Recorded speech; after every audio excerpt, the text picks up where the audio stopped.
La fatal ignorancia. La anorexia cultural de la derecha frente al avance ideológico progresista. Por Axel Kaiser. A las personas de la mentalidad nuestra, las ideas, las doctrinas, les producen una verdadera urticaria. En cambio, en la izquierda la discusión intelectual es más poderosa. Carlos Larraín, presidente de Renovación Nacional. La historia de la humanidad es la historia de las ideas. Son las ideas, las teorías y las doctrinas las que guían la acción del hombre, determinan los fines últimos que éste persigue y la elección de los medios que emplea para alcanzar tales fines. Ludwig von Mises. Quienes controlan las opiniones de un pueblo, controlan sus acciones. Jean-Jacques Rousseau. Presentación. Por Alejandro Chafuen. Tuve la suerte de leer este libro justo después de su primera aparición. La obra fue finalista en el concurso internacional de libros en honor a Anthony Fisher, el gran fundador y promotor de think tanks. La conclusión del libro, recomendando para Chile casi lo mismo que recomendaba Fisher para todos los países, era especialmente reconfortante para mí. Desde que conocí a Fisher en 1985, mi trabajo y pasión ha sido la de ayudar a crear y hacer crecer think tanks en diversos lugares del mundo. Darle el premio Fisher a este libro era como darnos un autopremio. Aunque la conclusión del libro me pareció estupenda y no tan sorprendente, sí me sorprendió la preocupación de Axel Kaiser por las tendencias ideológicas en Chile. Los think tanks chilenos siempre fueron foco de admiración para los liberales latinoamericanos, por lo que el subtítulo, La anorexia cultural de la derecha, me parecía un poco fuerte. En 1981 conocí por primera vez a algunos de los fundadores y colaboradores del CEP, y en 1990 me reuní con varios de los chilenos que fundaron Libertad y Desarrollo. No me pareció que Arturo Fontaine y Christian Laroulet, ambos de la misma generación y directores de estos centros, estuvieran rodeados de anoréxicos.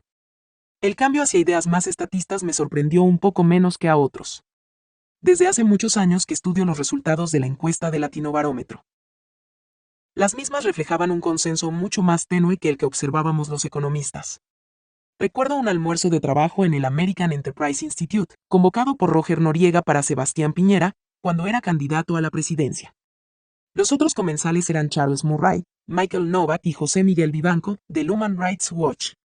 Allí le pregunté a Piñera si confiaba en lo que mostraba la encuesta. Su respuesta fue afirmativa. Había mucho más consenso en la élite. Sectores importantes de la población seguían teniendo fuertes dudas sobre las bondades de la economía libre. Recuerdo vivamente una reunión en el apartamento de Mario Vargas Llosa en Madrid. Fue en el 2011, cuando nuestra Fundación Atlas tuvo la suerte de atraer a este ilustre escritor para intensificar y darle un nuevo matiz a nuestra labor en defensa de la libertad. Mario dijo, me parece que tenemos que concentrarnos en dos países, Chile y Perú. Chile, porque los cambios son irreversibles y sirven de ejemplo a los demás. Perú, porque una mala elección puede echar todo a perder.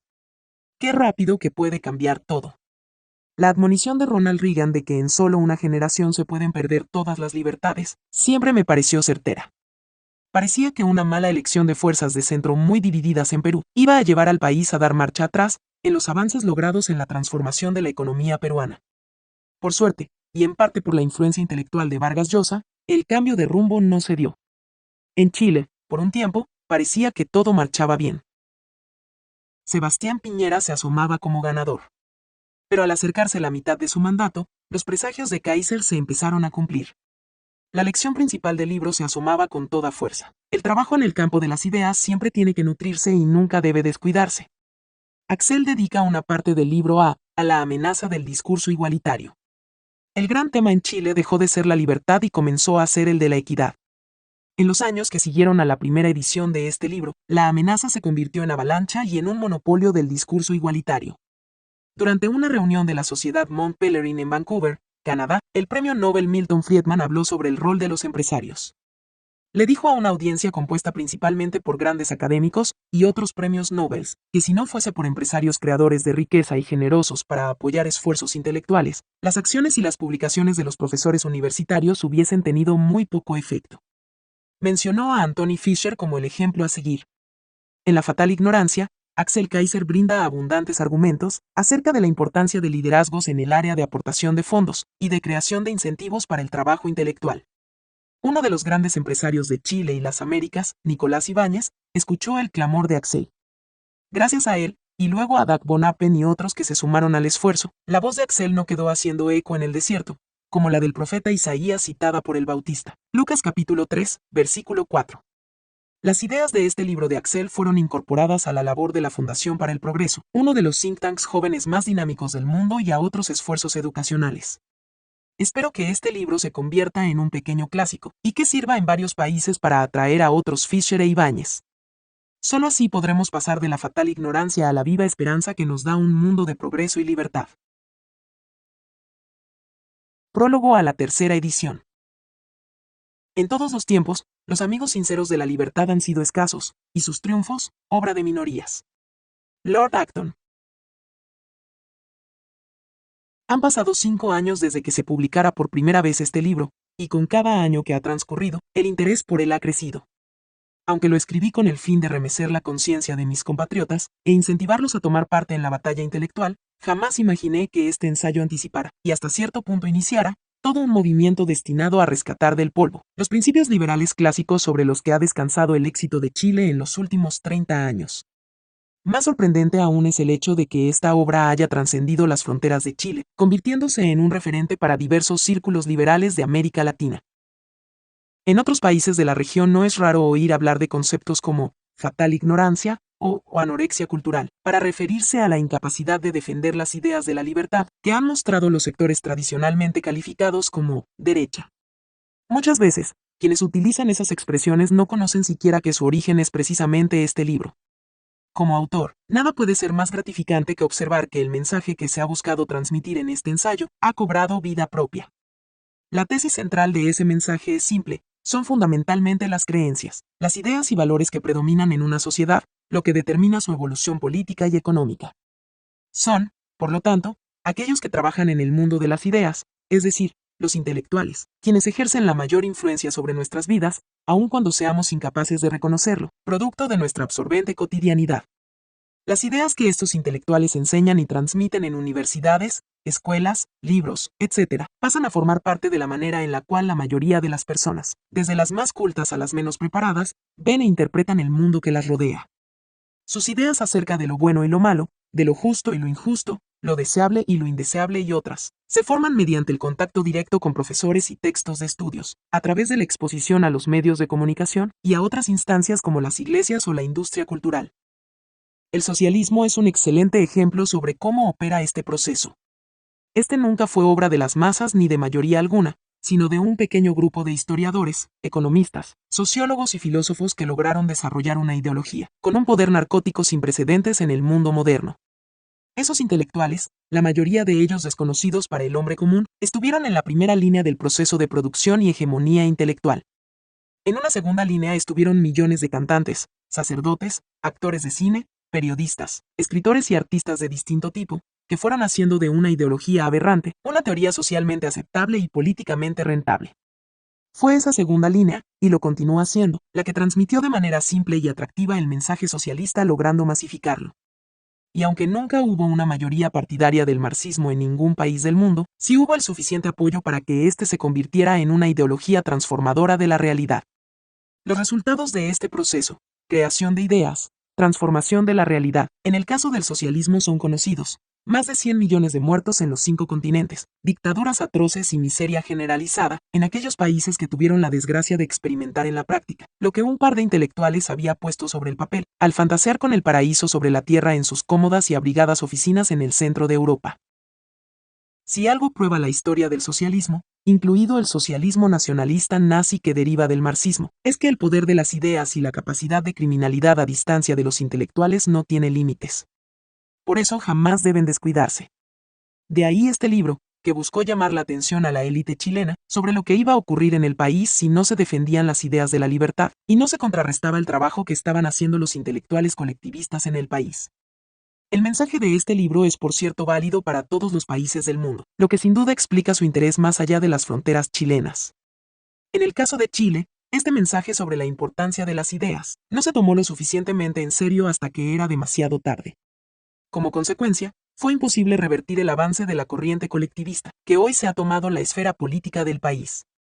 El trabajo que no se hizo en décadas no se podía revertir en pocos años. Hoy, por primera vez desde 1990, la existencia del sistema económico chileno, basado en las ideas liberales clásicas de esfuerzo personal, libertad económica, responsabilidad individual, Estado subsidiario e igualdad ante la ley, se encuentra seriamente amenazada. Algunos me han descrito como un profeta, pues cuando todo parecía estar tranquilo y funcionar bien, en este libro advertí lo que ocurriría 5 años después. Pero lo cierto es que no fui un profeta, sino un estudioso de las tendencias intelectuales y políticas en desarrollo. Tendencias que mostraban un claro regreso del estatismo y una casi nula defensa del liberalismo. La proyección natural de esas tendencias me llevó a concluir que Chile perdía el rumbo y regresaba gradualmente al socialismo. Esta preocupación no era nueva. 2 años antes de publicar La fatal ignorancia, publiqué un breve ensayo titulado El Chile que viene, en el que abría la introducción afirmando que Chile se encaminaba hacia el fracaso. El resto del libro explicaría el cómo estábamos paulatinamente abandonando el esquema de libertad, creado en los años 70 y años 80, para ir tras el mito del Estado benefactor que hoy colapsa en Europa.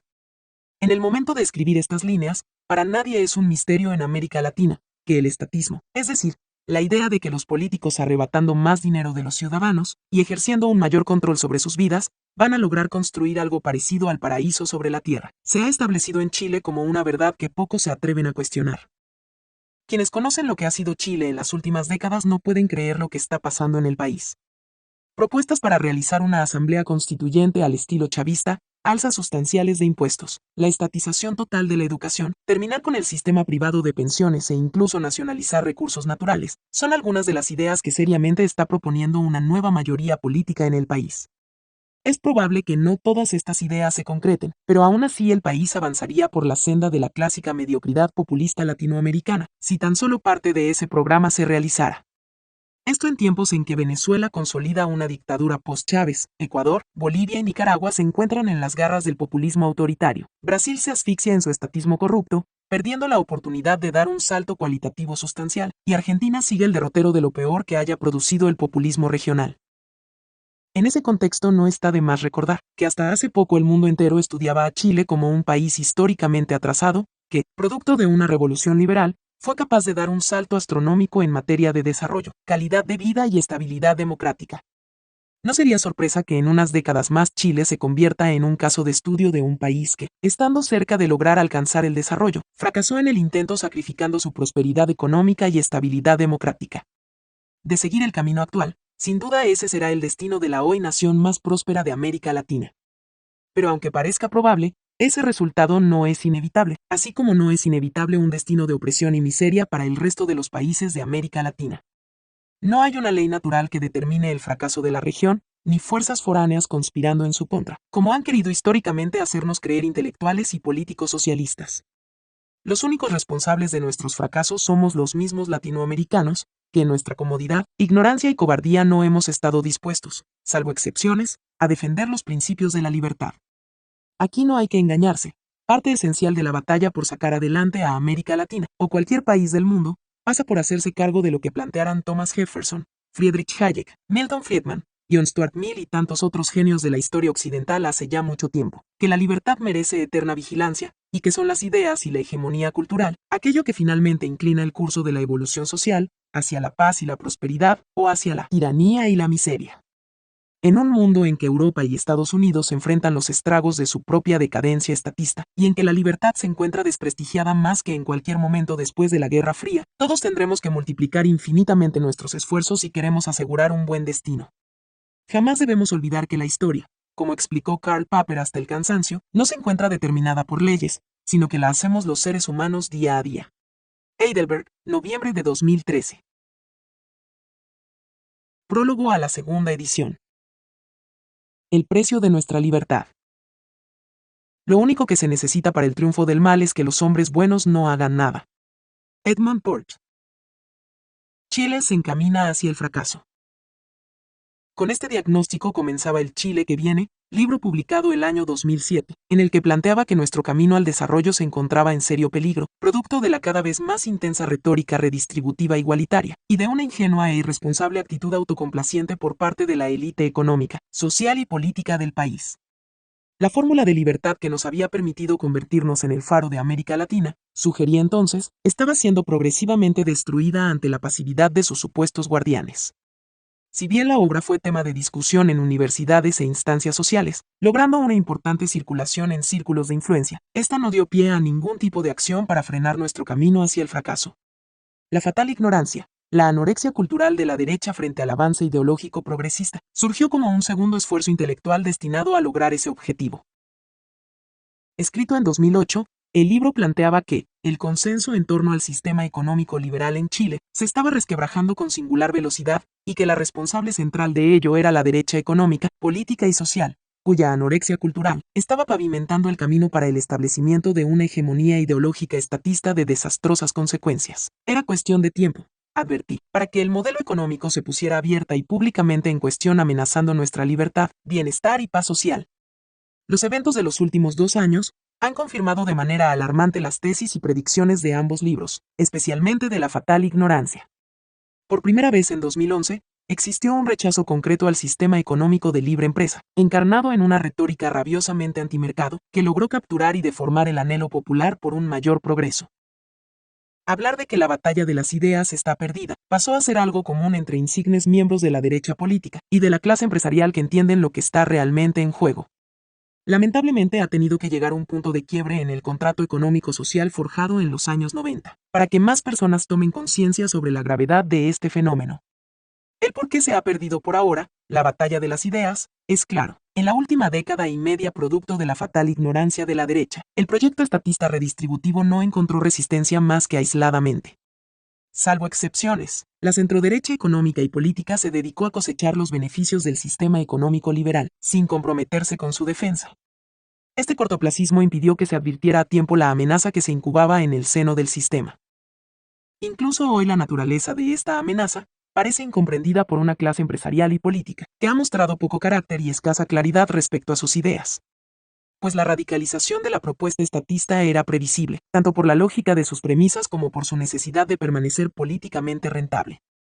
La aceptación transversal de la lógica estatista redistributiva, que cuestiona el sistema de libertad económica, en el mejor de los casos nos llevará a la creación de un estado de bienestar asfixiante, que probablemente habrá de quebrar en algunas décadas, y en el peor, al desarrollo de nuevos proyectos utópicos. En Chile esto último ya se observa en el resurgimiento de pretensiones de realizar una tabula rasa, para instalar un nuevo orden económico y social. No se trata aquí solo de los comunistas, sino de un creciente número de académicos, estudiantes y parlamentarios. Algunos síntomas incipientes de este nuevo reformismo radical lo constituyen la pretensión de refundar la República mediante una nueva constitución, el reclamo por la nacionalización de recursos naturales, la moralina antilucro y el histérico discurso de denuncia empresarial. Mientras todo eso ocurre, desde el gobierno, la centroderecha, sumergida en un pragmatismo suicida, endosa postulados estatistas forzando a la izquierda moderada a extremar aún más su posición. Paralelamente, desde su interior, rebota el clásico populismo corporativista que definió a la derecha a lo largo de la historia de Chile y que se creía erradicado. El escenario, sin duda, es anímicamente desolador. Sin embargo, todavía no es tarde para reaccionar. Existe en la sociedad chilena un terreno fértil para sembrar las ideas de la libertad, de la responsabilidad individual, del emprendimiento y del esfuerzo. Contrariamente a la convicción derrotista de la centroderecha política, todas estas ideas son populares y electoralmente rentables. Si se saben transmitir, se puede ganar con ellas. Pero además, aún se conservan relativamente intactos los pilares del sistema económico, que nos permitió salir del pantano tercermundista que caracterizó nuestra historia nacional hasta hace 35 años. Estas dos son razones suficientes para que todos tomemos parte en la batalla intelectual y política, en orden a evitar la destrucción de lo que con tanto esfuerzo se logró. Pues nadie quedará libre de las consecuencias si nuestra sociedad avanza por el camino de la odiosidad de clases, del populismo estatista y del sacrificio de nuestra libertad en el ensangrentado altar de la igualdad. Quienes creen que hay algo de nuestro actual sistema político y económico asegurado, ignoran totalmente el demoledor poder que las ideas tienen sobre la realidad. De paso, eluden también su responsabilidad, como guardianes de aquellos principios que sustentan su propio bienestar. Thomas Jefferson advirtió sobre el peligro de esta actitud. El precio de la libertad, sostuvo, es la eterna vigilancia, es decir, que hay que estar siempre dispuesto a defenderla. La reflexión de Jefferson recoge tal vez la más relevante de las lecciones que da la historia humana, una lección que Chile no puede darse el lujo de olvidar, que es solo el consenso en torno a un par de principios e ideas, lo que hace posible nuestra vida en un orden civilizado, donde prevalecen la paz, la libertad y el bienestar. Y que ese consenso es aterradoramente frágil.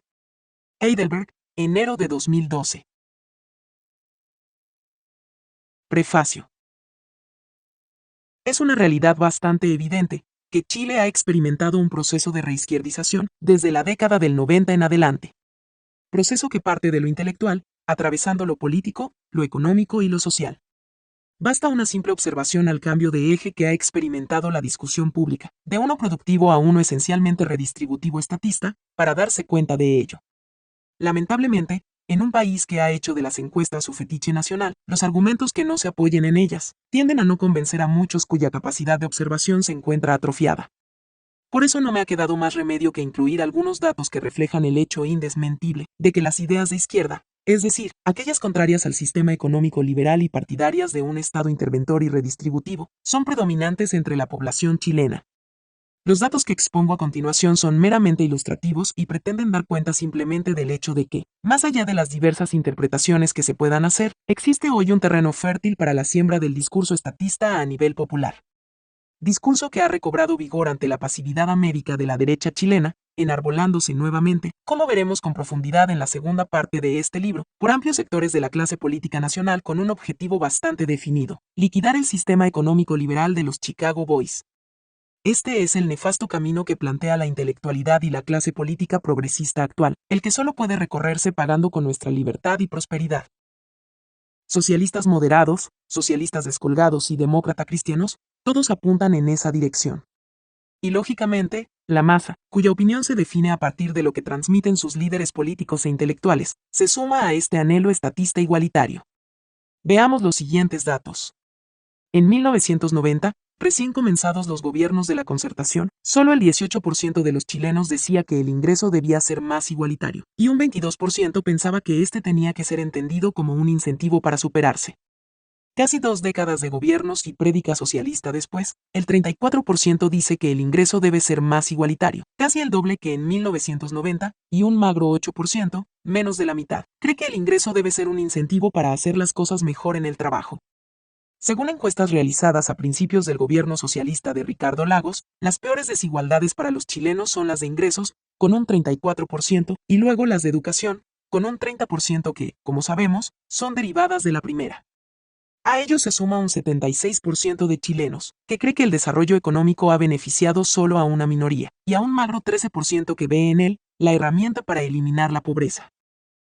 Al mismo tiempo, un 60% piensa que la distancia entre pobres y ricos se agranda, de modo que habrá más pobres dentro de los próximos 20 años, y un 70% afirma que es inútil atacar la desigualdad en la educación si no se resuelven las desigualdades económicas.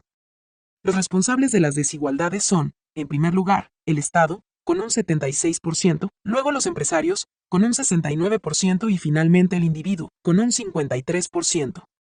De los estudios citados se concluye, entre otras cosas, que para la mayor parte de los chilenos, el Estado es responsable de las desigualdades en el sentido de no intervenir para corregirlas, mientras los empresarios son responsables en el sentido de generarlas. Una encuesta de fines de 2008 ratifica esta conclusión. La mayoría de los chilenos está de acuerdo o muy de acuerdo en que el Estado tenga empresas de utilidad pública, 71.6%, que exista una AFP estatal, 67.2%, que aumenten los bancos estatales, 65.7%, y que el transporte público esté en manos de una empresa estatal, 58.1%. Del mismo modo, la mayoría de los encuestados, 52.9%, dijo ser partidario de que todas las universidades pasen a manos del Estado y de que exista una cadena de supermercados estatal, 51.9%. El gobierno socialista de Bachelet, con su visceral desconfianza en la libertad, por supuesto celebró la noticia. Puede ser que la gente esté viendo en el Estado la garantía para enfrentar las barbaridades y el salvajismo del liberalismo económico, dijo el entonces ministro vocero de gobierno Francisco Vidal. A usted podrá parecerle increíble que después del fracaso estrepitoso de los sistemas estatistas y del éxito arrollador de lo que se llamó capitalismo popular, la mayoría de quienes han sido precisamente los beneficiados del sistema económico liberal, es decir, la masa de chilenos, piense que el Estado empresario e interventor debe regresar en gloria y majestad. Pero esto no es raro, es más, es absolutamente entendible e incluso era previsible.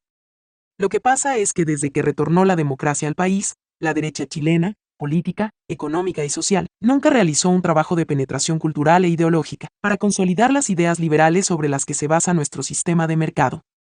como será el fracaso en esta materia, que ni siquiera ha sido capaz de articular un auténtico proyecto político en 2 décadas. Y la razón por la que no lo ha hecho es bastante simple. La derecha chilena, salvo escasas excepciones, no entiende ni cree en el poder de las ideas y de la cultura como factores decisivos de la evolución política, económica y social.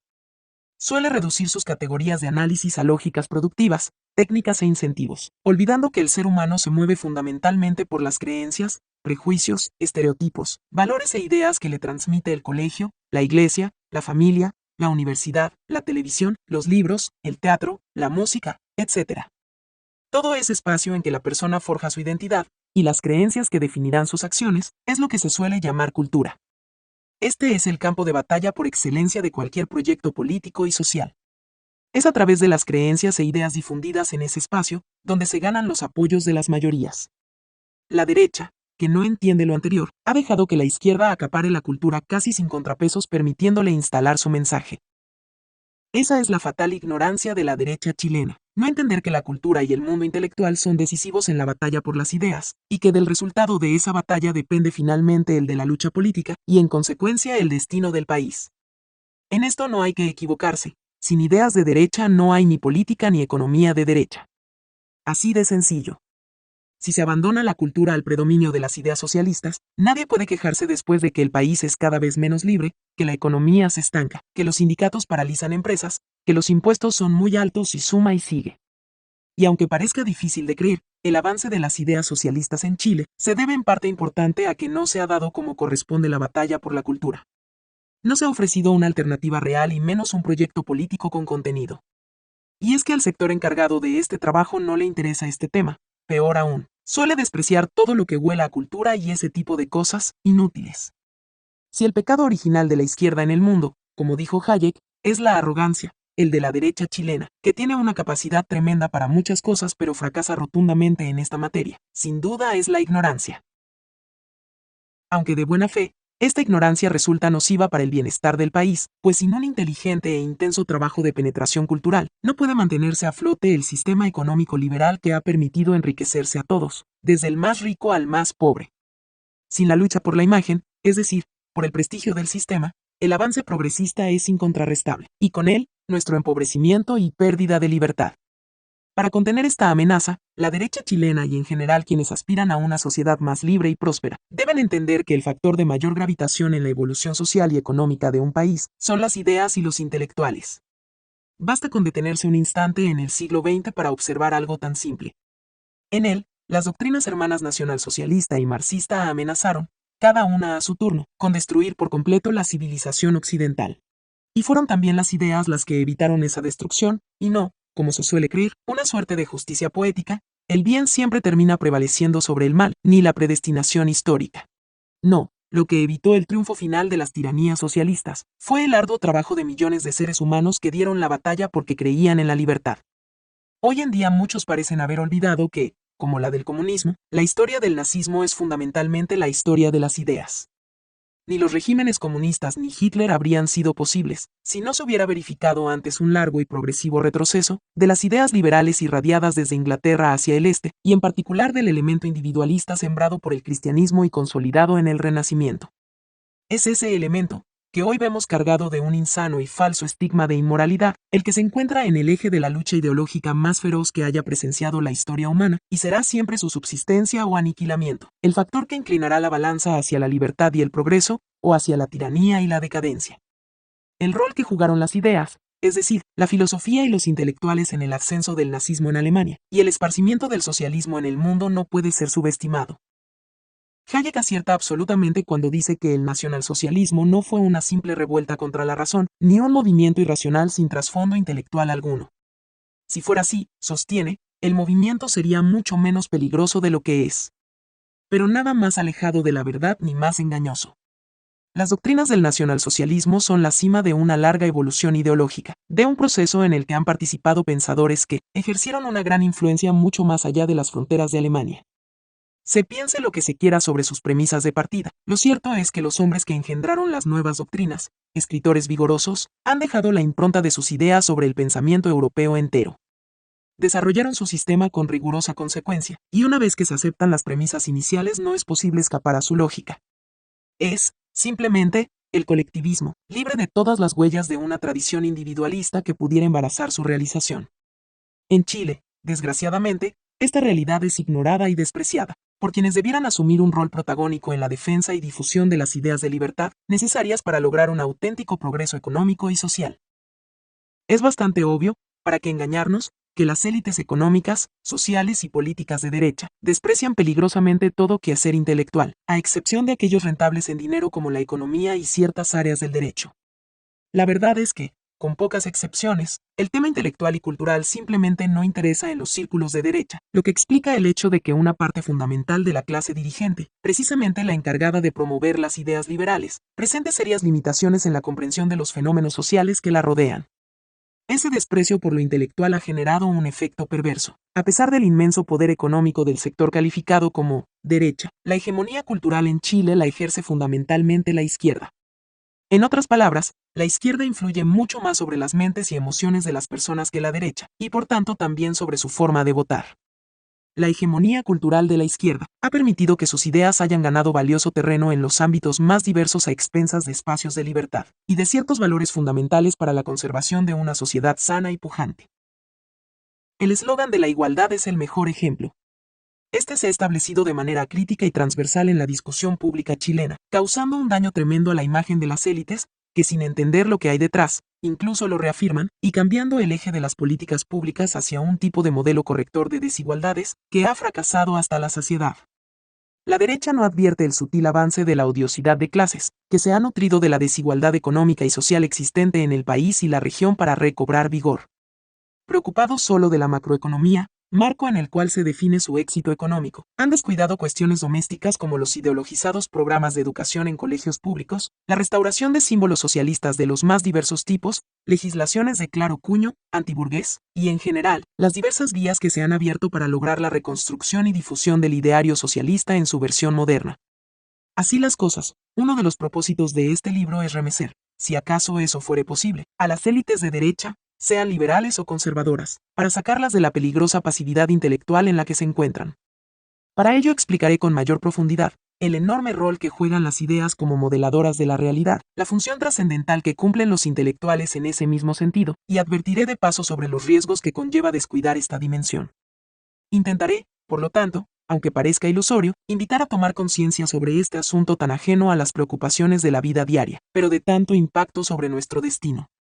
No hay que equivocarse. Los efectos de la derrota cultural, así ocurre con las ideas, emergen de manera paulatina, transformando sigilosamente la realidad social hasta hacerla irreconocible. Como el lector ya habrá advertido, este no pretende ser un libro contingente que abarque cuestiones políticas del momento, aunque ocasionalmente se haga referencia a ellas. La alusión a las encuestas no constituye en ningún caso un aspecto esencial de este ensayo, sino solo un marco que sirve para contextualizar la discusión. La tesis central del libro, por tanto, trasciende alcances particulares apuntando a una realidad válida en todo tiempo y lugar, a saber que son las ideas y los intelectuales a través de la cultura quienes definen la evolución social, política y económica de un país. En consecuencia, lo que se diga hoy será una plataforma para las discusiones del futuro. El tiempo dirá qué tan relevante ha sido este aporte en la batalla de las ideas, y si logró o no modificar en algo la fatal ignorancia que campea en amplios círculos de liderazgo económico y político. En todo caso, en lo que a este esfuerzo respecta, me basta con una certeza para sentirlo plenamente justificado: es imposible ganar una batalla que no se pelea. Santiago, abril de 2009. Es indudable que las creencias morales y religiosas pueden destruir una civilización, y que, cuando tal tipo de doctrinas prevalecen, no solo los más excelsos ideales metafísicos, sino también los líderes morales más venerables, figuras a veces de indiscutida santidad, cuyo altruismo se halla más allá de toda sospecha, pueden convertirse en graves peligros para valores que también la gente considera inquebrantables. Friedrich von Hayek. El poder político de las ideas filosóficas, muy a menudo de ideas filosóficas dañinas, inadecuadas o derechamente tontas, es un hecho que bien puede deprimirnos e incluso aterrarnos, y efectivamente, podría decirse que casi todas nuestras guerras son ideológicas, guerras religiosas o persecuciones ideológicas. Karl Popper. Capítulo 1. El ignorado poder de las ideas. Dos ejemplos concretos: la idea del buen salvaje en la relación Europa-América Latina, y la influencia de Francis Bacon en la Revolución Industrial. Decidí comenzar el libro con 2 ejemplos concretos de cómo las ideas, la filosofía y los intelectuales influyen en la realidad y en el curso de la historia, para abrir de golpe los ojos a aquellos que creen que el mundo intelectual es inútil y no merece mayor preocupación. Partamos con la primera idea. A cualquiera que conozca algo de la imagen que los europeos tienen de nuestro continente, no puede dejar de resultarle curiosa esa fascinación que históricamente han experimentado con nuestros proyectos revolucionarios. Su amor por guerrilleros sanguinarios como el Che Guevara, su idolatría nauseabunda por tiranos como Fidel Castro, y su abierta simpatía por gobernantes con vocación autoritaria como Evo Morales y Hugo Chávez, dan cuenta de este fenómeno.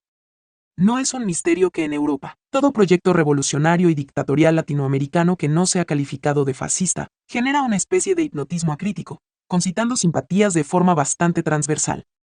Detrás de todo esto se esconde una idea que ha sido catastrófica para nuestro continente y que ha sido potenciada por diversos intelectuales en la historia, extendiéndose con singular virulencia por el mundo desarrollado europeo. Se trata de la idea del buen salvaje, la que se remonta a tiempos del descubrimiento de América. Como recuerda Carlos Rangel, en una obra que debiera ser lectura obligada de todo latinoamericano más o menos letrado, en la época del descubrimiento cierta teología afirmaba que Dios no había destruido el paraíso sobre la tierra, y que éste se encontraba en alguna isla o lugar perdido en el mundo. En esta isla no habría enfermedades ni vejez, ni males de ningún tipo. Sería un nuevo mundo no corrompido por la civilización y poblado de seres que no conocían el mal, es decir, de buenos salvajes. El buen salvaje sería un hombre en estado puro de inocencia, viviendo en total armonía con la naturaleza y los demás, en comunidades en que, como decía un entusiasta Mantán, no había ricos ni pobres, ni superioridad política alguna, y no se conocían palabras como traición, mentira, avaricia o envidia. Era el ser humano antes de la caída, un ser no pervertido por la civilización europea, que Rousseau denunciaba como el sumum de la decadencia. Un ser sin aquellas pasiones que justifican la existencia de leyes, y sin nociones de propiedad privada responsable, según el mismo Rousseau, de dar inicio a la execrable civilización con todas sus guerras, desigualdades y atrocidades.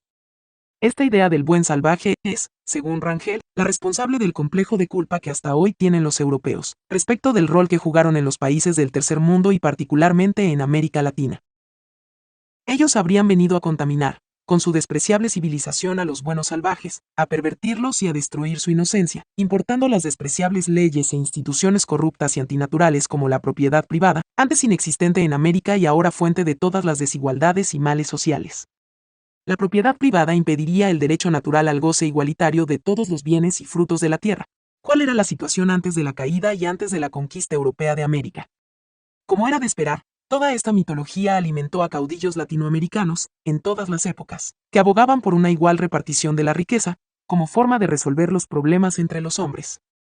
En ese intento por derrocar el orden corrupto impuesto desde afuera, el buen salvaje se convierte en el buen revolucionario, un ser que lucha por librarse del virus decadente traído por los europeos y más tarde por los norteamericanos.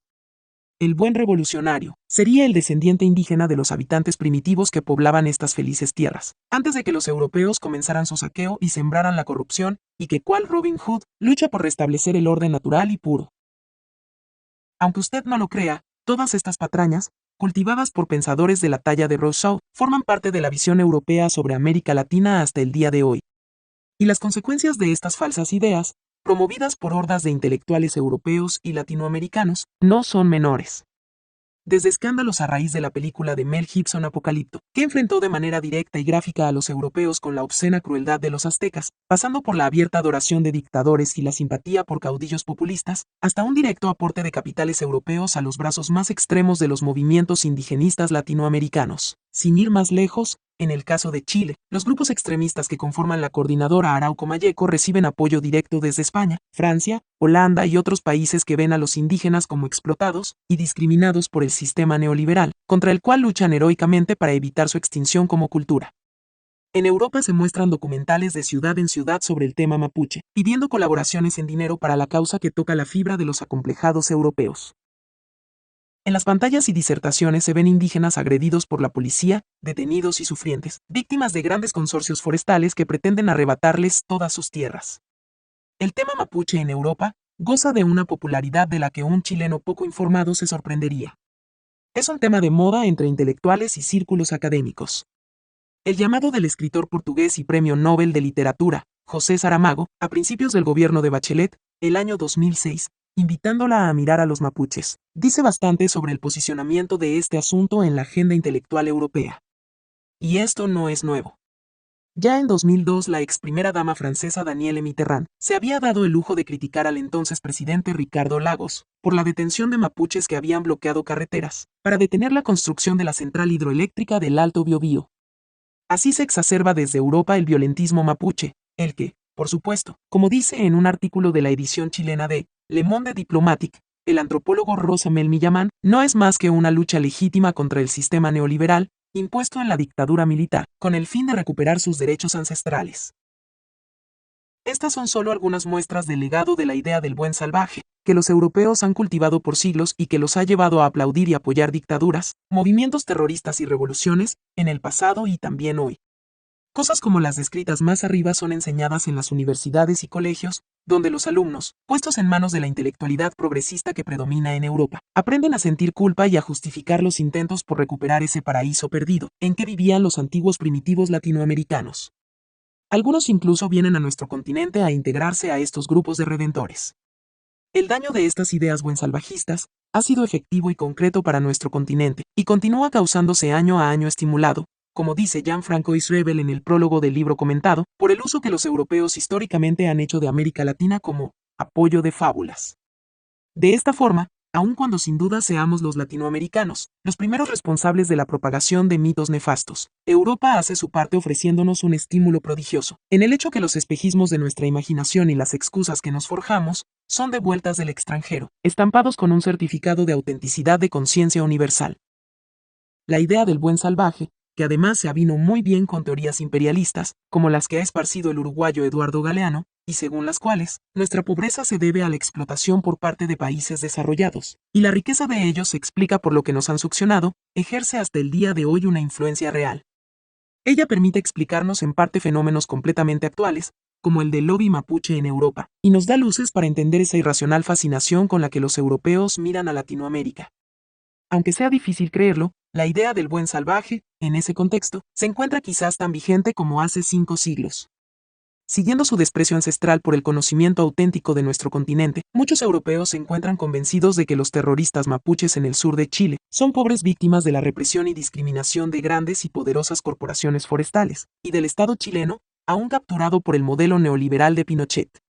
Por eso los financian y defienden en sus ataques terroristas, que ven como una salida desesperada a la cruenta persecución racista de quienes solo buscan ser respetados en su pureza ancestral, libres de las corrupciones de la civilización capitalista. De esta forma, el agricultor en Temuco que pierde su casa producto de un atentado incendiario de grupos financiados desde Europa, es mucho más víctima de ideas acuñadas hace 5 siglos de lo que pudiera llegar a imaginar. Veamos ahora brevemente otra idea que fue clave en el desarrollo de Occidente, y que no tiene nada que ver con el mito del buen salvaje. Pocos conocen la influencia que tuvo el filósofo inglés Francis Bacon en el desarrollo de la revolución industrial. Bacon, creador de la teoría de la inducción, fue el primero en prometer que la liberación de la humanidad se lograba a través del conocimiento. Según él, a través de la ciencia el hombre alcanzaría la felicidad, un futuro esplendoroso logrando superar, entre otros, los males de la pobreza. Esta idea de la autoliberación material a través del conocimiento, como apunta el filósofo austríaco Karl Popper, constituyó el chispazo inicial de la revolución industrial inglesa, que en primera instancia fue una revolución filosófica y religiosa. La promesa de Bacon, dice Popper, estimula la empresa y la confianza en sí mismo. Alienta a los hombres a depender de sí mismos en la búsqueda de conocimiento, y de esta manera a independizarse de la revelación divina y de antiguas tradiciones. Bacon fue así el portador del mensaje de la Ilustración, que cortó con la creencia cristiana tradicional según la cual había que esperar la otra vida para disfrutar del porvenir. A partir de Bacon el lema pasó a ser el clásico dicho de que Dios ayuda al que se ayuda a sí mismo. La promesa de poder y riqueza estaba hecha, y la civilización europea la asumió extendiéndose en el mundo entero. El ejemplo de Bacon nos permite entrar en la que según Popper es la idea de mayor importancia histórica y sin la cual, por cierto, Occidente no sería lo que es hoy y ni usted ni yo estaríamos donde estamos. Se trata de la idea que también expresó Platón en su alegoría de la caverna, según la cual los seres humanos podemos conocer la verdad absoluta, idea que hoy sabemos falsa, pero que definió el curso de la evolución occidental como ninguna otra. Platón la había formulado en la República, donde sostuvo que todos conocíamos la verdad antes de nacer, pero que al llegar a este mundo simplemente la olvidábamos y solo teníamos imágenes difusas de ella. Se trata, entonces, según Platón, de utilizar la razón para ver más allá de las sombras, y reconocer así la verdad. Este optimismo epistemológico resurge en el Renacimiento y con Bacon como uno de sus máximos exponentes. Rechazando el trabajo especulativo como fuente del conocimiento, esto es, la idea según la cual la verdad se puede conocer sin necesidad de observar la naturaleza, Bacon propone la observación de la naturaleza como la forma de establecer leyes y como única fuente del conocimiento científico. Una vez conocida la verdad por esos medios, esta merecía absoluto respeto. Así, Bacon no solo dio un giro en las formas de conocimiento de la época, sino que además hizo del respeto por las verdades científicamente reveladas casi un objeto de culto que ningún misticismo podía discutir, con lo cual inició una revolución científica sin precedentes en la historia humana. Para Voltaire, Bacon fue uno de los más grandes hombres de la historia, un filósofo que luchó contra la ignorancia de las universidades y quien inauguró no solo la filosofía, sino también la física experimental. Según Voltaire, incluso las tesis de Newton habían sido ya sugeridas por Bacon. Para el filósofo francés, la relevancia de Bacon en la historia es gigantesca. Antes de él, casi todos los descubrimientos habían sido obra del azar. Las dos ideas que he tratado brevemente bastarían para sepultar cualquier argumento que negara la importancia de los intelectuales y las ideas en el desarrollo de la historia humana. En lo que sigue de esta primera parte del libro, voy a profundizar en el análisis, explicando la forma en que el mundo de las ideas y de la cultura, tan despreciados por los sectores de derecha en Chile, operan sobre las mentes de los hombres, la suya y la mía, determinando sus acciones y opiniones, advirtiendo de paso sobre el hábil uso que la izquierda hace de esta dimensión. La derecha y el peligroso desprecio por la filosofía. A pesar de haber superado hace tiempo el umbral de bienestar necesario, como para dedicar más tiempo y recursos a temas intelectuales y culturales, nuestra élite social y económica no ha desarrollado un interés serio por fomentar lo intelectual. Ni siquiera ha aumentado sustancialmente sus esfuerzos por cultivarse a sí misma, lo cual queda en evidencia en muchos casos con una simple conversación. Particularmente sorprendente resulta el que personajes connotados del mundo de los negocios, abogados, empresarios o políticos, demuestren serios problemas al enfrentarse con temas que trasciendan lo que Hegel llamó vida concreta, como si fueran súbitamente arrojados a un inmenso y árido desierto. Este provincianismo intelectual, que consiste en creer que el mundo se reduce a lo que conocemos, es un rasgo característico de aquella etapa en la cual los temores alimenticios nos impulsan a concentrar todas nuestras energías en acumular riqueza. En el caso de buena parte de la élite chilena, la superación de la etapa materialista, esa en que desesperadamente luchamos por asegurar nuestra subsistencia, no se ha traducido aún en el desarrollo de una conciencia reflexiva, ni menos en un cambio sustancial de hábitos intelectuales. Lo cierto es que muchos de sus integrantes viven una realidad posmaterialista en los hechos, la plata ya está, por lo que dejó de ser una urgencia, pero conservan una mentalidad materialista bastante primaria, siguen persiguiéndola como si fuera lo más importante en la vida. Son las mismas personas que luego suelen quejarse cuando las cosas andan mal, pero que no hacen mucho por cambiarlas. No debemos engañarnos, las élites chilenas, pudiendo destinar muchísimos más recursos al consumo de cultura, y sobre todo a asumir un rol crucial en la definición de las ideas dominantes en la sociedad, salvo honrosas excepciones, le deja ese campo a la izquierda. Y se lo deja, como hemos dicho, porque en estos círculos el mundo de las ideas y de la cultura en general es despreciado por ser inútil. Víctimas de ese arraigado prejuicio son carreras universitarias como sociología, filosofía, ciencia política, historia, arte o antropología, las cuales son mal vistas, e incluso llegan a ser prohibidas a los jóvenes que ocasionalmente se manifiestan interesados en ellas. Este, por cierto, es un error gigantesco, que implica no entender la utilidad y el poder político y social que tienen las ideas, cuyos profesionales, denominados intelectuales, son capaces de cambiar el curso de la historia para bien y las más de las veces para mal. La venta de camisetas y pósteres con la cara de Marx exclamando, "Sorry guys, it was just an idea", es mucho más significativa de lo que podría pensarse. Y es que las ideas de este personaje, que gustaba describirse a sí mismo como ratón de biblioteca, el paradigma del inútil, diríamos en Chile, influyeron decisivamente en la historia de la humanidad, tiñéndola de crímenes, miserias y atrocidades. Y no hay duda de que su legado perdura, aunque con otros rostros, hasta hoy. Como él, legiones de pensadores menos conocidos han formateado el curso de la historia, contribuyendo así a definir nuestra suerte. Por eso, la común afirmación según la cual la filosofía es inútil es extremadamente peligrosa, porque la filosofía, la ciencia de las ideas por llamarla de alguna forma, o es útil o trasciende a la utilidad, pero en ningún caso es inútil. De hecho, esta supuestamente inútil disciplina es la responsable de los más grandes avances y de las peores catástrofes de la historia. Jacques Maritain, el pensador católico más importante del siglo XX, era categórico en esta materia. Él era un convencido de que las ideas mueven a los hombres y que, por tanto, la lucha por las ideas es algo que jamás se debe descuidar. Sobre la importancia de la filosofía en la vida de personas como usted y como yo, Martin es enfático. Nuestras decisiones prácticas dependen de la postura adoptada ante las cuestiones últimas, sobre las que el pensamiento humano es capaz de preguntarse. Por esta razón, los sistemas filosóficos, que no se dirigen hacia una utilidad y aplicación prácticas, producen, como indiqué al principio, un impacto sobre la historia humana. Ni usted ni yo necesitamos dedicarnos a la filosofía para que ésta determine nuestra forma de pensar. Basta con que otros lo hagan y nosotros estemos expuestos a sus ideas a través de la literatura, la televisión, la prensa, la iglesia, la universidad, para que pensemos de cierta manera y tomemos ciertas decisiones. Así, por ejemplo, la mayoría de los católicos nunca ha leído a Santo Tomás de Aquino, pero sin saberlo muchas de sus posturas frente a temas de gran sensibilidad pública, aborto, divorcio, píldora del día después, están influidas por las obras de este pensador que vivió en el siglo XIII. Lo mismo pasa con todo tipo de filosofías e ideas. Estas influyen por una razón muy simple que el mismo Martin se encarga de explicar. Los seres humanos pensamos antes de obrar y nada puede limitar el orden del pensamiento.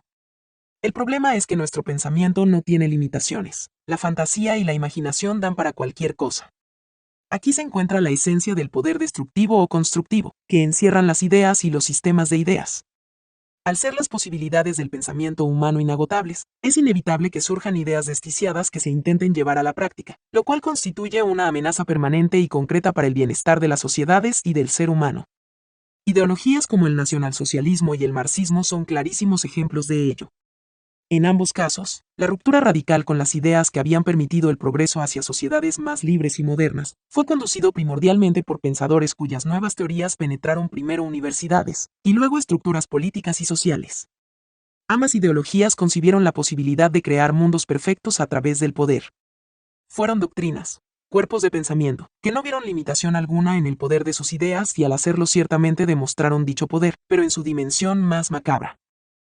Este poder de las ideas y de la cultura como espacio para difundir ideas es algo que la izquierda siempre ha tenido muy claro, desde Marx en adelante. Marx, como usted recordará, criticaba a los filósofos de su época por limitarse solo a explicar el mundo, es decir, por no usar la filosofía y las ideas como herramienta de poder, con el fin de influir sobre los intelectuales y las masas. En la 10ª tesis sobre Feuerbach lo dice sin rodeos. Los filósofos se han limitado a interpretar el mundo de diversas maneras, de lo que se trata es de transformarlo. Para quienes siguen vertientes socialistas, cualquiera sea su naturaleza, la filosofía, y por tanto las ideas, son un instrumento de poder. En otras palabras, las ideas son esencialmente útiles, y su objeto es el poder y no reflejar la verdad. Esta forma de concebir la filosofía nos permite entender por qué la izquierda ejerce tan abrumadora hegemonía en el campo de lo intelectual y cultural alrededor del planeta. Se trata de estrategias para asegurarse una plataforma de poder real, fundamentalmente político. Penetrar la cultura es así un objetivo estratégico de todo socialista. Por eso buscan infiltrarse en todo orden de instituciones, como forma de esparcir sus ideas para que la gente que las integra comience a actuar de acuerdo a ellas. Irving Kristol, pensador conservador de notable influencia en los Estados Unidos, nos advierte que un pequeño cambio en los cuadros intelectuales puede producir transformaciones relevantes haciendo sal y agua lo que creíamos más sólido. Advirtiendo sobre el poder imperceptible pero potencialmente letal de las ideas, Kristol dice, la verdad es que las ideas son absolutamente importantes. Las masivas y aparentemente sólidas instituciones de cualquier sociedad, económicas, políticas y religiosas, están siempre a merced de las ideas en la cabeza de las personas que pueblan estas instituciones. La influencia de las ideas es tan grande que un mínimo cambio en el clima intelectual puede transformar, quizás lentamente, pero de manera inexorable, una institución conocida en algo irreconocible. Lo que Kristol advierte en este pasaje es como ciertos valores e instituciones que se estiman fundamentales para el sano desarrollo de la sociedad, familia, iglesia, Estado, etc., pueden verse súbitamente contagiadas por nuevas ideas o bien ideas ya superadas, cercenando el resorte de valores sobre el cual descansan. Una institución funciona bien en la medida en que la ética que inspira a quienes la integran, es decir, sus valores e ideas, permanecen vigentes. Y para ello se requiere de personas que defiendan dichas ideas y valores permanentemente, de manera tal que no sean desplazados por antivalores. Por eso Kristol llama a preocuparse de los cuadros intelectuales, pues es ahí donde toman forma nuevas ideas, que van irradiando sutilmente las fuerzas sociales hasta hacer de la sociedad algo irreconocible. Siguiendo esta línea argumental podemos decir que los peores enemigos y a la vez los mejores guardianes de las instituciones son los intelectuales. A ellos me referiré especialmente en un capítulo aparte. Antes me interesa profundizar en la utilidad que el progresismo de izquierda atribuye a las ideas como factor movilizador de masas, de poder político, pues me parece que es esencial para entender su obsesión por la hegemonía cultural, así como la ventaja que ha logrado en esta materia. La izquierda y las ideas, el lenguaje como arma política. En el capítulo anterior vimos que para la izquierda, las ideas son instrumentos que tienen por objeto transformar el mundo mediante la acción política. En otras palabras, para el progresismo las ideas son un arma cuyo objetivo es el poder. Expliquemos un poco más este punto y analicemos cómo piensa la izquierda en esta materia, para entender por qué sus ideas arrasan en la sociedad. Ya sabemos que la filosofía, es decir, las ideas, son fundamentales para el progresismo. Según el francés Louis Althusser, uno de los intelectuales marxistas más connotados del siglo XX, la filosofía orienta al pueblo en su lucha de clases, ayudándolo a distinguir entre las ideas, políticas, morales, estéticas, etc., que supuestamente le sirven y que él califica como las ideas verdaderas, y las que no le sirven, que serían falsas. En términos actuales podríamos decir, siguiendo la lógica de la izquierda, que las ideas católicas, por ejemplo, no le sirven al pueblo y son por tanto ideas falsas, a diferencia de las progresistas, que sí le sirven y son verdaderas. De la misma manera, ideas como la libertad de empresa, el principio de subsidiariedad del Estado, la flexibilidad laboral y la responsabilidad individual, entre otras, serían ideas falsas, y por tanto perjudiciales para el pueblo. Por el contrario, ideas como la seguridad laboral, la justicia social y la protección estatal serían verdaderas y beneficiosas para el pueblo. Pero hay otro aspecto fundamental en la estrategia progresista que lamentablemente pocos parecen advertir. Se trata del envenenamiento del lenguaje, o en otras palabras, de la instrumentalización que históricamente ha hecho la izquierda de los conceptos, para así lavar cerebros a las masas. El mismo Althusser se encarga de explicarlo, por qué razón la filosofía lucha en torno a las palabras. Las realidades de la lucha de clases están representadas por medio de ideas, que son representadas por medio de palabras. En la lucha política, ideológica y filosófica, las palabras también son armas, explosivos, calmantes y venenos. Aquí Althusser sostiene una cuestión cuyo análisis es de máxima importancia. Para comprender el poder de las ideas, las realidades que usted y yo observamos, las representamos en nuestra mente por medio de ideas, que a su vez representamos usando palabras. Esto es fundamental. Las palabras, el lenguaje, constituyen el instrumento mediante el cual los seres humanos nos representamos el mundo. Cuando usted piensa, lo hace principalmente a través del lenguaje, y su capacidad de entender el mundo está directamente relacionada con su capacidad de manejar el lenguaje. Por eso, una discusión entre expertos sobre física cuántica le resultará con toda seguridad incomprensible. Y es que el lenguaje de la física es para usted y para mí un lenguaje desconocido. Por lo tanto, no tenemos ninguna posibilidad de entender cómo funciona esa dimensión del mundo. Usted y yo sin duda entenderíamos mejor el mundo si supiéramos de física cuántica. Lo mismo se aplica para la economía, la sociología, la psicología, el derecho, la historia, etc. Así como el lenguaje nos lleva a entender de una u otra forma el mundo, de la misma manera puede llevarnos a no entender nada o a entenderlo de manera completamente falsa. Es lo que ocurre en el caso de las ideologías. Los discursos políticos ideológicos estilo Hitler o Castro utilizan el lenguaje y la cultura en general para transmitir ideas, de tal forma que terminen formando parte del lenguaje de las masas. A través de este proceso las personas, sin darse cuenta, modifican su comprensión del mundo y por tanto su opinión del mismo. Dicho de otra forma, sus cerebros son lavados. Quien incorpora la lucha de clases a su lenguaje, por ejemplo, va a interpretar la realidad como la de un conflicto entre clase dominante y clase explotada, entre empresario y trabajador. Ya no va a pensar que cuanto mejor le vaya a la empresa mejor le va a ir a él, sino que va a creer que lo están explotando y que debe protegerse de los abusos de que es víctima. Conceptos de fácil asimilación y a la vez de gran carga ideológica y emotiva como lucha de clases pueden ser en extremo letales, verdaderos explosivos o venenos como decía Althusser. Una vez incorporados como categoría de representación de la realidad, en muchos casos modifican el pensamiento y en consecuencia la decisión y acciones de las personas. De ahí la importancia que los marxistas otorgan a capturar palabras. Este combate filosófico por las palabras es una parte del combate político. La filosofía marxista-leninista no puede realizar su trabajo teórico, abstracto, riguroso, sistemático, sino con la condición de luchar también por palabras muy sabias, concepto, teoría, dialéctica, alienación, etc., y sobre palabras muy simples, hombres, Masas, pueblo, lucha de clases.